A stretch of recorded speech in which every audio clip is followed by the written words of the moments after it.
Comfortable? कुछ अपने बारे में हम लोग को बताइए। सर मेरा नाम रागिनी कुमार हुआ। मैंने अपना ग्रेजुएशन एनडी कॉलेज नौबतपुर से विशेष सब्जेक्ट के साथ किया है और मेरी हॉबी सिंगिंग का शौक है। अक्सर मैं सिविल सेवा के लिए विमेन एम्पावरमेंट के लिए कुछ करना चाहती हूँ। आपकी जो क्वालिफिकेशन है, ग्रेजुएशन आपने किया है BCA, bachelor of computer application, ठीक है, तो एक टेक्निकल डिग्री है ये, लेकिन आपने जो मेंस में सब्जेक्ट लिया है सोशियोलॉजी, ऐसा क्यों? सर एक तो रीज़न है कि इसका कोई बीपीएससी में स्कोप नहीं था सर, ऑप्शनल नहीं था, और सेकेंड इसका हमारे कज़न चूँकि इसका एक सिविल सर्विस का प्रिपरेशन करते हैं तो सर हमने सिलेबस देखा और बढ़ा तो लगा कि हम इसको कम समय में कर सकते हैं सोशियोलॉजी को। यस। तो आपने जो BCA किया है तो इसका फिर कोई यूज़ नहीं किया आपने? कहीं कुछ टेक्निकल काम किया कहीं? नहीं, बस डिग्री कर लिया आपने। उसके बाद आपने BPSC के बारे में सोचा? पहले नहीं सोचा था।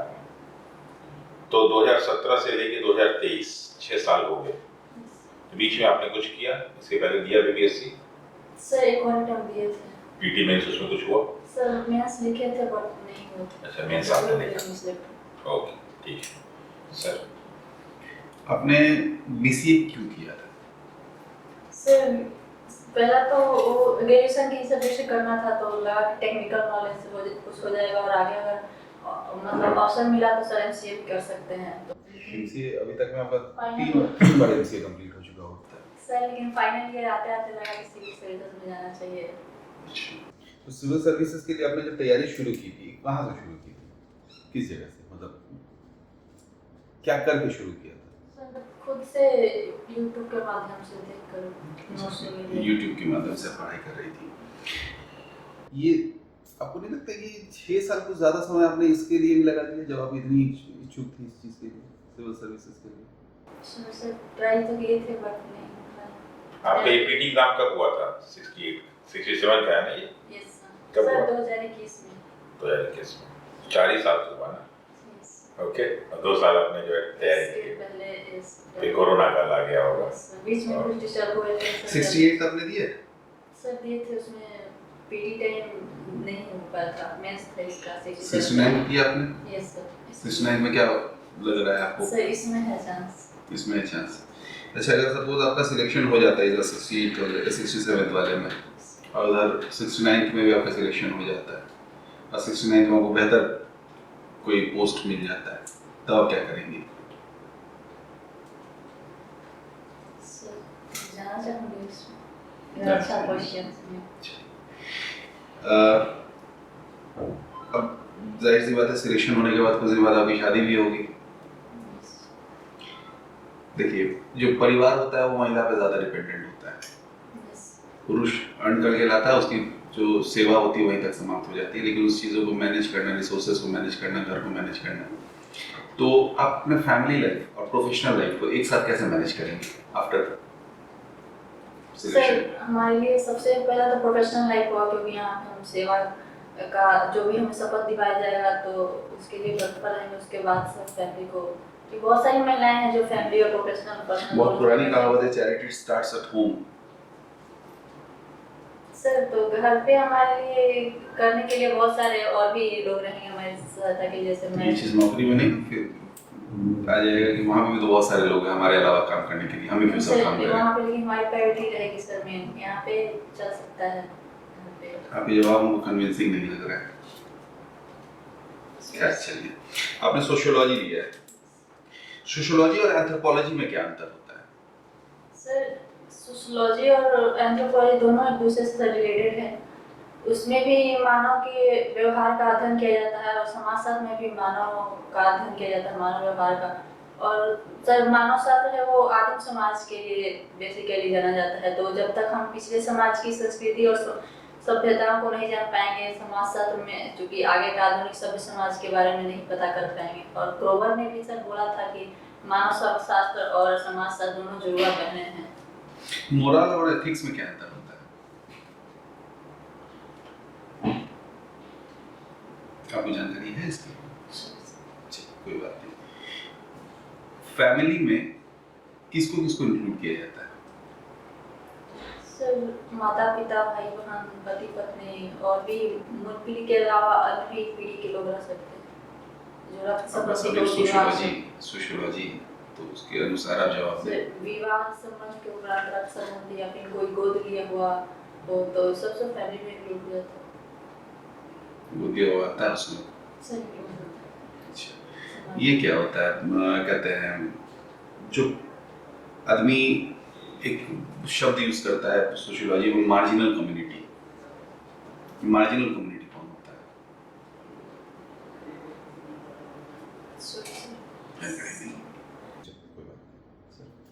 आपका विषय रहा है समाजशास्त्र। बिहार को ऐसे राज्यों में गिना जाता है जहां जातिगत पूर्वाग्रह बहुत अधिक है। इस जातिगत पूर्वाग्रह को कम करने के लिए आप किस क्षेत्र पर काम करना पसंद करेंगे? सबसे पहले तो सर यहाँ पे जन जागरूकता बढ़ाया जाएगा प्रश्न माध्यम से या फिर किसी तरह भी गाँव समाज में जाकर अवेयरनेस बढ़ाया जाएगा कि यहाँ पे जातिगत जो भी भेदभाव हो वो कम हो। और कैसे कैसे जैसे सरकार अभी सर इंटरकास्ट मैरिज प्रमोट कर रही है तो वहाँ भी जातिगत भेदभाव कम हो रहा है लोगों के द्वारा। और बहुत सारे जगह पे जैसे कंपनीज हो गए हैं और कोई भी जॉब वर्क जहाँ पे लोग एक साथ काम कर रहे हैं, हर कास्ट के लोग रहते हैं तो उन लोगों में आपस में सर अवेयरनेस फैलाया जाए कि आप लोग कास्ट में थे। बिहार की गणना प्राय एक पिछड़े राज्य के तौर पर की जाती है। कोई 5 इसके लिए जिम्मेदार मुख्य कारक बताइए। सर सबसे पहले यहाँ सिर्फ कृषि की समस्या कम, औद्योगिकरण है, शहरीकरण कम है और लिटरेसी रेट भी सर कम है। और जैसे बिहार आपदा से हमेशा ग्रस्त रहता है, बाढ़ और सूखा से, तो से समस्याएं है सर। आपने बोला कृषि की समस्या। हम तो जहाँ तक सुने हैं कि बिहार की जमीन बहुत फर्टाइल है, तो फिर कृषि में क्या समस्या है? सर है पर उस अनुपात से उत्पादन नहीं हो पाता है। जैसे कुछ संस्थागत समस्याएं या फिर जो वित्तीय कोई किसी समस्या की प्राकृतिक आपदा के कारण से, जैसे नॉर्थ बिहार बहुत ज़्यादा बाढ़ के कारण फसलें नष्ट हो जाती है और साउथ में सर जैसे सूखा पड़ता है तो वहाँ भी बहुत ज़्यादा फसल क्षतिग्रस्त होते हैं जिसके कारण उत्पादन उतना सोर्स नहीं हो पाता। बाढ़ की समस्या के दीर्घकालीन निराकरण के लिए क्या आप प्रयास करना चाहेंगे? सबसे पहले तो जो नदियाँ हिमालय से निकल कर आती हैं तो वहाँ पे उनको छोटी छोटी डैम या स्टोरेज की वहाँ पानी जमा किया जा सके और ज़्यादा प्रभाव ना पड़े। और जैसे हिमालय में बहुत सारे सर आने वाली नदियों में सर गाद जमा हो जाता है तो उसको भी सफाया किया जा सकता है जिससे पानी का प्रवाह सही जगह पे जमा ना हो। और नदी तटबंध बनाकर और नदी जोड़ो जो परियोजना सर चलाई जा रही है एक दूसरे लिंकेज करने के लिए कोसी और मेची और गंडक और बागमती वगैरह, तो सर ये सब परियोजना। आपका जो हॉबी आपने दिखाया है वो सिंगिंग है। क्या सिंगिंग में क्या आपको पसंद है? सर फिल्में या भजन। कोई फिल्म में नया पुराना? सर पुराना। कोई पुराना गाना सुनाइए। सर जीवन मृत्यु फिल्म का गाना है। कौन गाया है? सर इसको मोहम्मद रफ़ी और लता मंगेशकर मैम गाए थे। म्यूजिक डायरेक्टर कौन है इसका? सर लक्ष्मीकांत प्यारेलाल। लिखा किसने है? सर आनंद बख्शी। चलिए बोलिए, सुनाइए। झिलमिल सितारों का आंगन होगा, रिमझिम बरसता सावन होगा। झिलमिल सितारों का आंगन होगा, रिमझिम बरसता सावन होगा। ऐसा सुंदर सपना अपना जीवन होगा, झिलमिल सितारों का आंगन होगा, रिमझिम बरसता सावन होगा। Very good. ये बताइए आप कि अभी बहुत सारी घटनाएं विश्व में घट रही हैं। Yes sir. ठीक है, इजराइल की समस्या भी है, कनाडा में समस्या है, बहुत सारी समस्याएं चल रही हैं। तो अगर आपसे पूछा जाए कि 3 इंपॉर्टेंट घटनाएं कौन कौन सी हैं तो क्या क्या बताएंगे आप? सबसे पहले जो इजराइल वाला चल रहा था, ठीक है। सेकेंड सर कनाडा का समस्या। कौन सा? कनाडा का। ठीक है। अच्छा, ठीक है। तो ये बताइए, जो इजराइल की समस्या है उसमें दोनों देश एक दूसरे पर मानवाधिकार के हनन का आरोप लगा रहे हैं, ठीक। तो आपको क्या लगता है कि जो यूएनओ है वो सही भूमिका अपनी अदा कर रहा है कि नहीं कर रहा? सर कोशिश तो कर रहा है, क्योंकि क्या उसने क्या कोशिश ऐसा किया जिससे लगे कि अपनी भूमिका सही से अदा कर? सर दोनों देशों से अपील किया जा रहा है कि शांति आप लोग शांति व्यवस्था बनाए और बातचीत के मुद्दे पे आए ताकि समस्या का हल किया जाए। तो क्या दोनों मान रहे हैं? नहीं सर। तो फिर ऐसे में यूएनओ को क्या करना चाहिए? सर उसके पास जो भी अथॉरिटी है सर उसका कर सख्ती से उसका पालन। दोनों देशों पे कोई बम डाल दिया जाए? नहीं सर, तो हम्म। नहीं होना तो चाहिए। सख्ती से क्या होनी चाहिए? मतलब कुछ उनके पास कुछ रूल होगा जो दोनों पे ये आतंकी हमला करने से रोक सकते हैं उनको अपनी जैसे।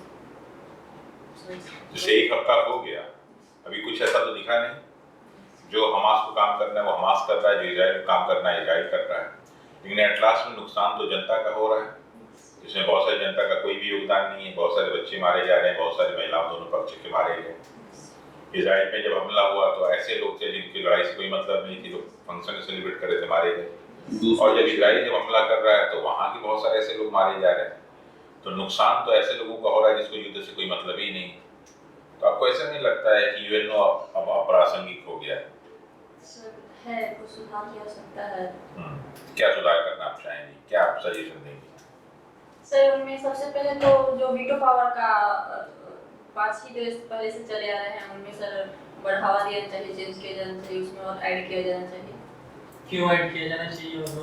सर वो सारी कंट्रीज का सर रिप्रेजेंटेशन नहीं करते। कुछ ही कंट्री जैसे एशिया का सर एक ही है, चाइना है, अफ्रीका का कोई कंट्री उसमें नहीं है, और रूस, अमेरिका, ब्रिटेन, यूके सर सब पश्चिम देश हैं, तो उन लोगों का ज़्यादा सर रिप्रेजेंटेशन है। तो वीटो तो कोई एक यूज करेगा तो बहुत उसका काम हो जाएगा। वीटो तो पांचों की यूज करने की जरूरत है नहीं, एक भी कोई वीटो करेगा तो काम वहीं पे रुक जाता है। सर कोई करना नहीं चाह रहा इसमें कंट्रीज में, कोई करना नहीं चाह रहा, इसलिए। अच्छा, आपसे पूछा जाए कि समस्या का क्या समाधान है? सर सबसे पहले समस्या का समाधान तब ढूंढा जाएगा जब दोनों बातचीत के स्तर पे आएंगे। बातचीत के स्तर पे आ गए, मान लीजिए बैठ गए, अब क्या उनको समझाएंगे? आप मीडिएटर हैं, दोनों को बैठा दिया सब मान के, अब दोनों बीच वार्ता होने वाली है, क्या क्या शर्तें, कौन कौन चीजें रखे जाएंगी, बात जो है सोल्यूशन की तरफ पहुंच जाए? सबसे पहले सर उनको आतंकवाद के प्रति सचेत किया जाए कि ये भी कोई भी आतंकवाद से घटना नहीं होती है, मानवीय मूल्यों की हानि पहुंचाना। कौन देश आज तक अपने आप को आतंकवादी घोषित किया है, माना है कि हम आतंकवादी हैं? उसको तो लोग मानते ही नहीं। आतंकवाद नहीं सर, लेकिन आज तक ये हमला जो हुआ है वो आतंकवाद के तौर पे हुआ है, तो इससे बहुत ज्यादा मानव जो निर्दोष हैं सर उनको क्षति पहुंची है। तो ये समझाया जा सकता है कि आप लोग शांति से जो भी मुद्दे हैं उसको हल कर सकते हैं। तो वही हम मुद्दे सॉल्व कराने शांति से बैठ गए लोग, अब मुद्दा सॉल्व होने की बात हो रही है, तो कुछ ऐसी बातें रखी जाएंगी कि दोनों माने। सबसे पहले सर जो फिलिस्तीन का संप्रभुता का बोला जाता है हनन हुआ है, वो लोगों का इजराइल को बोला जाए कि आप उनको अपने फ्रीडम मतलब जो भी है उनका दिया जाए, उनको सर संप्रभु देश घोषित किया जाए, और उनको भी सर इजराइल में जो हमास सर हमला कर रहे हैं उनका मेन मुद्दा कि इजराइल को खत्म कर देना। इन्होंने इजराइल को कंट्री का दर्जा नहीं दिया है, तो इनको भी बोला जाए कि आप भी अपनी हिंसा को छोड़कर इजराइल को मान्यता प्रदान करें। जैसे विश्व के बहुत सारे देश हैं इजराइल को मान्यता है, फिलिस्तीन को नहीं, और बहुत सारे ऐसे हैं जो फिलिस्तीन को मान्यता देते हैं, इजराइल को नहीं। तो इससे समस्या का समाधान होगा नहीं। इजराइल चाहता है कि हम फिलिस्तीन को खत्म कर दें, फिलिस्तीन चाहता है कि हम इजराइल को खत्म कर दें। तो क्या ऐसा सोल्यूशन हो कि दोनों मान जाए? कुछ ऐसा सोल्यूशन हो जो दोनों मान जाए कि भाई ऐसा कर दिया जाए, ऐसा कर दिया जाए। तो अगर आपसे सजेशन दिया गया कि भाई आपकी बात को दोनों देश मानने वाले, उन्होंने कहा कि भाई जो रागी जी कहेंगे हम लोग मान लेंगे, अब वो 5 चीज आपको बताना है जिसको दोनों देश मान लें, जो आप कहेंगे वो मान लेंगे, कुछ भी कहेंगे मान लेंगे। तो पहला आप क्या कहेंगे, दूसरा क्या कहेंगे, तीसरा, चौथा, पांचवा क्या कहेंगे? सबसे पहले तो सर यहाँ जो यरूशलेम है उसको लेकर हो रहा है, वहाँ पे दोनों का धर्म का आपसी जुड़ाव है, तो वहाँ पे समस्या को सॉर्ट आउट किया जाए कि दोनों को प्रवेश वहाँ पे पूजा करने और प्रवेश करने का दिया जाए ऑर्डर। चलिए, पहला ये कर दे कि यरूशलेम में सबका प्रवेश स्वीकार्य हो, कोई इसमें हस्तक्षेप नहीं होगा। दूसरा सर और सेकंड कुछ ही बताइए, आप अपने मुंह से बताइए। अगर आप इस प्रश्न का जवाब दे देंगे तो हम आपको जो है बीपीएससी में सिलेक्ट कर लेंगे। आप बताइए, चाहे आपके मेंस में कुछ भी स्कोर, सिर्फ इस प्रश्न के आंसर पे आपको बीपीएससी में सिलेक्ट कर लिया जाएगा। मत इस तरह के भेज भी दिया जाएगा।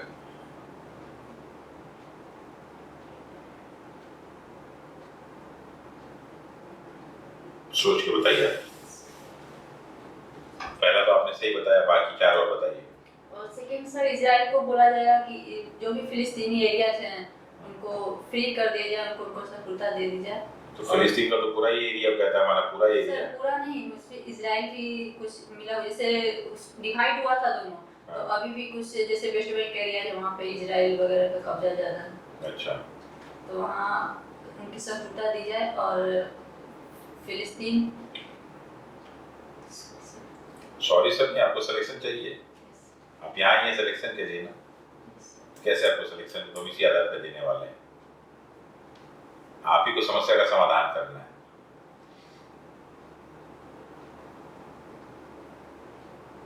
आपको बताना है, जो आप बताएंगे वही हम लोग करेंगे।